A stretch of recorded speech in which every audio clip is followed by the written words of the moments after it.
So let's talk a little bit about B-roll. So for starters, what the hell is B-roll?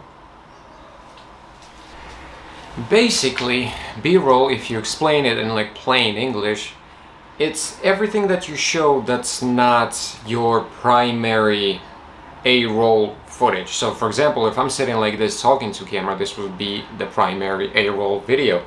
But if I insert something like a drone shot, like a time lapse, or something that I want to highlight, and I use specific shots of an object, of a place that I'm in, but it's not like me sitting here in front of a camera talking. All of that extra stuff that I would put on top of this video, or with some music maybe, or something like that, that would be B-roll. And it's just basically a way to make the video a little bit more interesting, just to spice things up a little bit. Oh, hey there. And one of the masters, I would say, one of the best to ever do it when it comes to B-roll, and you can fight me on this if you want, is Peter McKinnon. And I don't say this lightly, like there are a lot of good creators out there, but when it comes to B-roll and getting that cinematic vibe, that feeling, I just don't think there are many people who are better than Peter. And right now you might be thinking to yourself, why the hell are you telling me all of this? Like, I don't care. Well, if you want to make better videos and create good content and learn how to do better B-roll, just like me, because I'm also in this process. I'm not like some almighty thing here, entity that's trying to teach others. Like, I'm learning myself how to do this better. This video is precisely going to be that. It's going to be just an exercise on how to do B-roll better. Alright, so what we are going to be filming, or I'm going to be filming. So I'm a smoker, alright? I've been smoking for a couple of years, and recently I switched from like regular cigarettes to an IQOS. I don't know how you say this in English, but whatever. It's like a device where you put a capsule that contains a little bit of tobacco, and instead of burning it, what it does is just heats up that little capsule with a little bit of tobacco, and that's how you smoke it. So I switched to that recently, and I thought, well, you can use that as a prop and make some B-roll out of it. The goal with B-roll, from what I've learned, from what I've seen, is it's not just like filming the object or the place or the person or whatever you're filming. It's about taking your time before you film, taking the time to like find good angles, find that maybe even unusual angle that not everybody uses, to see the object in a way that, or the person, whatever, in a way that not many people see.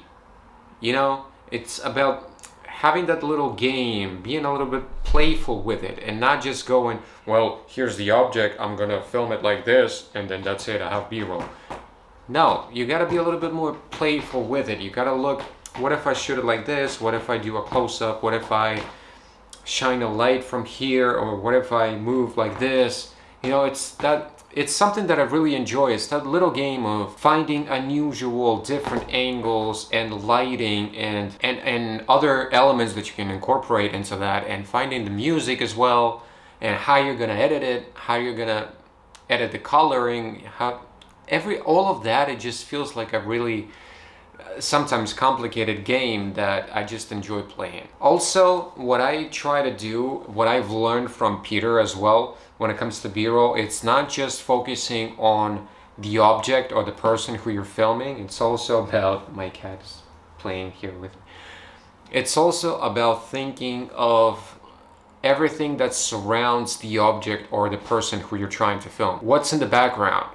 Can you put something on the foreground as well to create that depth? What I try to do a lot, and if you look at some of my work, well, I would have to post it somewhere. But anyway, my friends know this. The people who see the stuff that I make for like Instagram and stuff, I try to have something, not all the time because it gets kind of repetitive and boring, but have something that's on the foreground here than the object or the person who I'm trying to film, and also have a background so that there's a whole lot of depth there, and just makes the footage so much more interesting than if I just took, you know, a person or an object and just placed them right there and have absolutely no depth and just shot them like that.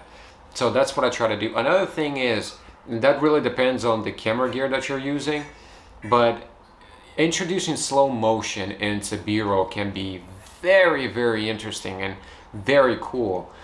My camera unfortunately doesn't do more than 50 frames per second, which is a pain in the ass, but it does look better than if I just simply used a regular 25 or 30 FPS or whatever. But if your camera allows for like 120 or 240, whatever, if it allows that, then even better.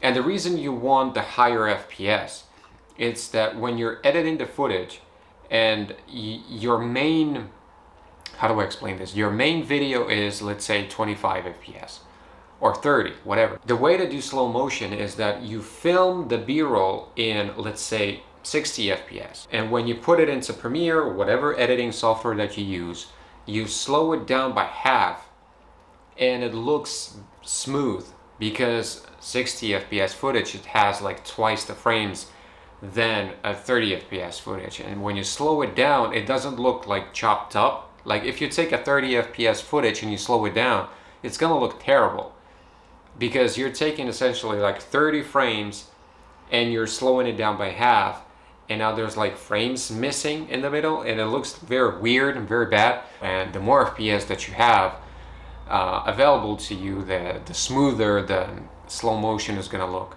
and the more you can slow it down. Unfortunately, the camera that I'm working with, I can either do 25 FPS or 50. So for my regular, like talking to camera videos, whatever, I use 25, and then for my B-roll and slow motion, I use 50. That's just what I have to deal with and what I have to work with. Anyway, let's get to the B-roll, and let's hope that it turns out okay. Well, I know how you want it to seem, but we'll watch as it all plays out.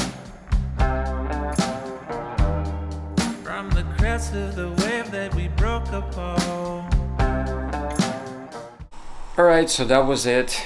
Like I said, I'm just practicing. I'm just trying to do better with every single video that I make.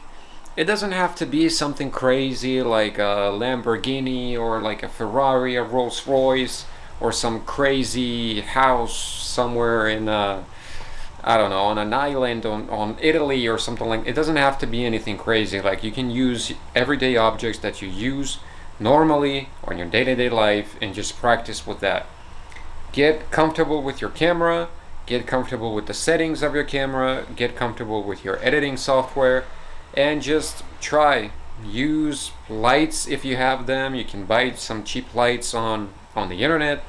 Doesn't have to be crazy, doesn't have to be expensive. What we do is try a little bit better every single day until we get to the level where we are happy with. See you in the next one. Peace.